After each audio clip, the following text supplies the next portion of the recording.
They wouldn't return phone calls. They wouldn't answer letters. It was as if they didn't want us to have the answers. Well, eventually we came up with a lot of indications that Bob did work there.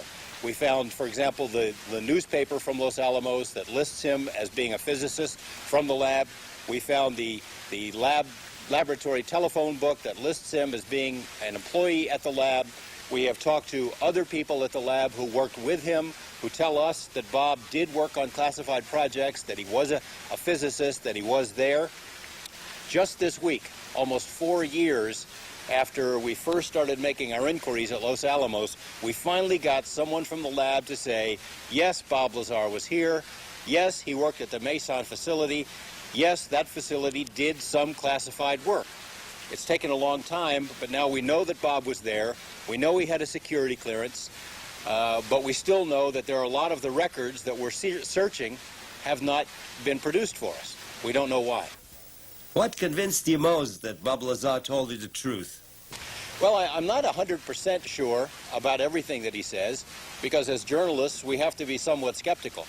But a couple of things stand out in my mind. Number one is that Bob has always told the same story. The story that he told me on the first day that I met him about his experiences at S4 is the same story he tells today.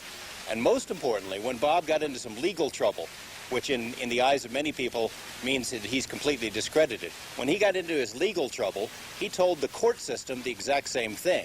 Now, the courts, the interesting thing is, they're trying to verify his background, the probation department, and they said, we can't verify his background, therefore he should go to prison. Well, my response to it is, welcome to the club. You can't get any information on his background. Bob was facing up to 60 years in prison if he did not tell the truth about his background, and the story that he told to the court is the same story that he told to me on the first day and the same story that he's telling today.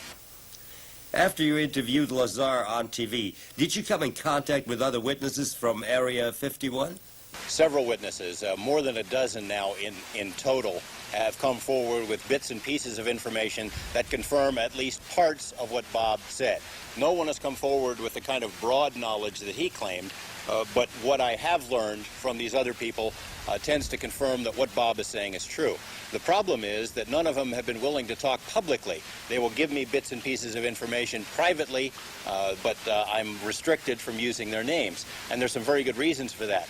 There's been an obvious attempt to intimidate these witnesses into keeping their mouths shut. The 3 examples come to mind. One is a former electrical engineer who worked in the television business, who moved from Las Vegas and whom I worked with, moved to another city. He had told me by phone that he had seen a disc under a tarp in a building at Groom Lake. Well, I tried to arrange to do an interview, long-distance interview, with a camera crew in the city where he lives. He agreed to do it as long as I blacked out his face. He comes out the morning after he makes the agreement to give me this interview. There's a car sitting in front of his house, 2 men in suits speaking into a radio. He's not giving it much of a thought, but they followed him to work. When he gets out of work, they followed him home. No interview. He was scared.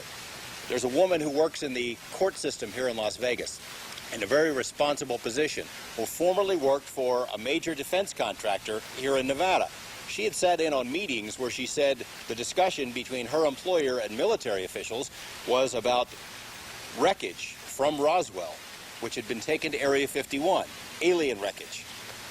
She had agreed to give me this information in a private meeting that we were going to have, but the day that the meeting was supposed to happen, she didn't show up, and I found out later she'd been visited by her former employers, and they had told her she's still under oath, she could be prosecuted, but what's more, her employers hinted that harm could come to this woman or her family if she talked to me. They said, we know you do a lot of traveling, we'd hate for accidents to happen to you or your family. So she will still not talk to me now 3 years later.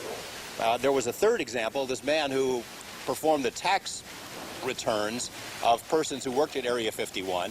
He had called me up on the phone at the TV station and told me he would meet and give me this information. The next day, he's visited by 2 men who say that they're from the Secret Service, and they wanted to ask him about his tax returns, but he said that it was his definite impression they didn't care about his tax returns. They just wanted him to shut up and not talk about Area 51. So there are a lot of people like that who have information, who could confirm Bob Lazar's story if they had the courage to come forward. I can't really blame them for not coming forward because our government or elements of our government or representatives of our government seem to use intimidation and fear tactics to keep these people quiet.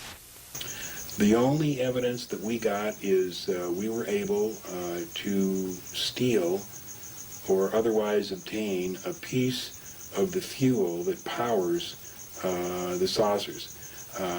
It was element 115. It's a stable element, and we did several experiments with this. We also videotaped these experiments. The experiment was to prove the high gravitational attraction, the heaviness of the element, and other things. We proved it to ourselves. Unfortunately, whoever is in charge of the cover-up stole it back.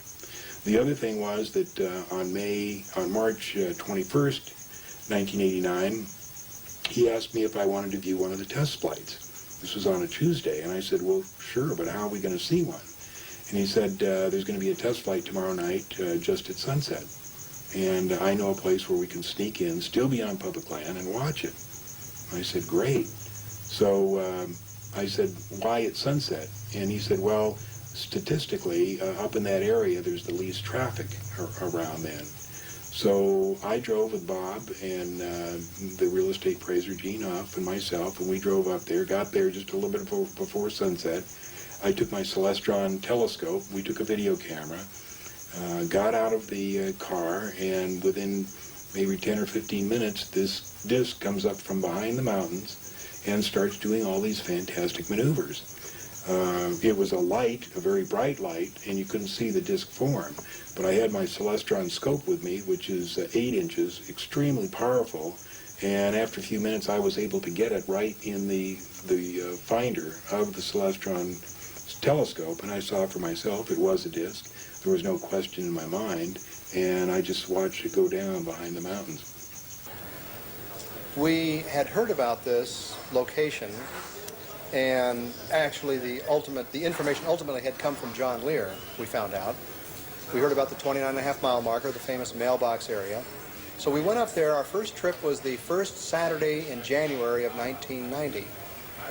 And we arrived there about 10:30 at night, and while we didn't see anything on that trip, it was a Saturday night, we found out that the active nights are Monday through Friday, and the weekends are usually shut down. But what we did find out, there were several other vehicles up there, 3 motorhomes and a couple of passenger cars, and talking with those people, we found out that they, having had gone out there on numerous other occasions, had seen plenty. So we were determined that, and we had understood from the beginning, that this was going to be something where on one night you would see nothing, and on the next night all hell might break loose. So we were prepared for the long haul. We were going to continue going out there until we should eventually see something. So then upon returning back home, I discovered that I could tune in the Billy Goodman Happening out of Las Vegas in Santa Monica. I could receive it. So I started listening, and almost the first night, Bob Lazar was being interviewed by Billy Goodman. And I listened intensely. And I discovered from Lazar's interview that the best nights to go out there are Wednesday nights, that they pull out most of the stops on Wednesday nights. Now the reason for that was explained, that when they were preparing this facility and the operation, they did a study on Highway 375, the public highway through the action zone, Tickaboo Valley. And they determined from their study that there was the least traffic on Wednesday nights on Highway 375.